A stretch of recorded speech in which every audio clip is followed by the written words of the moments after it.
Governor Florio, 3 years ago, there was a constitutional amendment put before the voters to raise the minimum wage in New Jersey, tied to the Consumer Price Index. Now, with the gubernatorial election coming up next year, the Democrat-controlled legislature is back at it. What are your thoughts about using the Constitution, and this time to bring the minimum wage to the $15 an hour level? Well, it's unfortunate. You shouldn't be required to use the Constitution to make policy changes, particularly economic policy changes. But the overwhelming support for increasing the minimum wage in the face of the governor's reaction to that support by vetoing things is forcing the legislature to take this sort of dramatic step in changing public policy.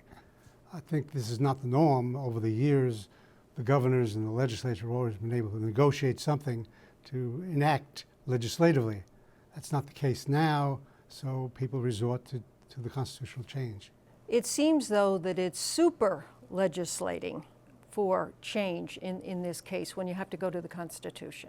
Well, it's super legislating to get goals that people want. I mean, there's no question about the fact that the vast majority of people support the increase in the minimum wage.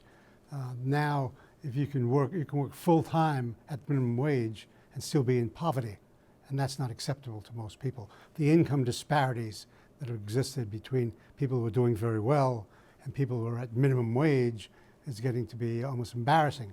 So there is a groundswell of support for decreasing the disparity, and that is being thwarted by the administration's rejection of movement in that direction. Are there a significant number of people in New Jersey who depend on a minimum wage in order to live? The answer is yes. I mean, substantial numbers of people. So you can make $17,000. That's what you make on the minimum wage. And trying to raise a family on $17,000 in a high-cost state such as New Jersey is virtually impossible. Isn't there another side to this, though? If you were a small business person and facing another increase in the minimum wage, and the possibility of having to lay off workers and increase prices, and your business could suffer. Well, there's two responses. One is I increased the minimum wage when I was governor, went to I think $7.25 at the time. Two economists from Princeton did a study after it to address this question, and the conclusion of the study was there was no loss of jobs as a result of increasing the minimum wage. Then over and above that, that business person you're talking about is going to ultimately get the benefit of that increase in purchasing power, because people at the minimum wage level aren't going to go put this into stocks and bonds. They're going to go spend the money because they're already hard pressed. So the money immediately goes back into the economy, stoking up demand, and therefore the business community will respond and benefit from that increased demand.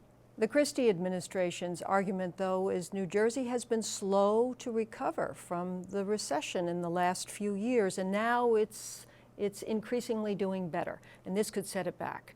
Well, there's a whole bunch of reasons as to why the economy's been slow. The minimum wage increase is not really legitimately pointed out to be one of the reasons for the slowing economy.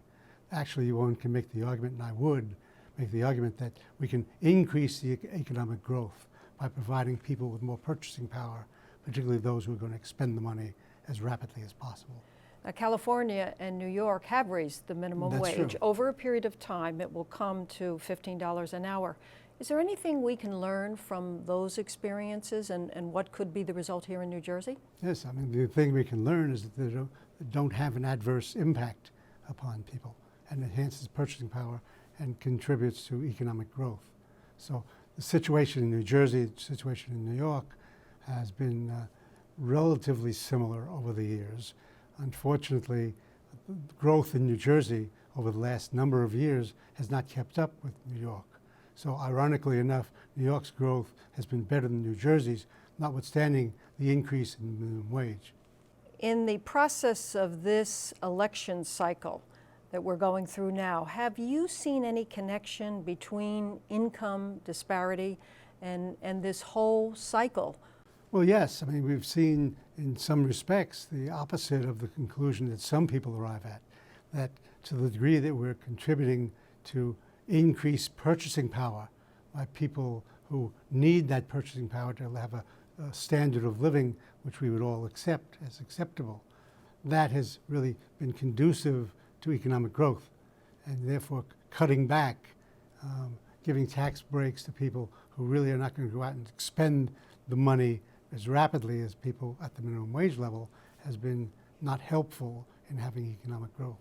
Governor Florio, thank you very much for your perspective on this minimum wage issue tied to the Constitution in New Jersey. Thank you.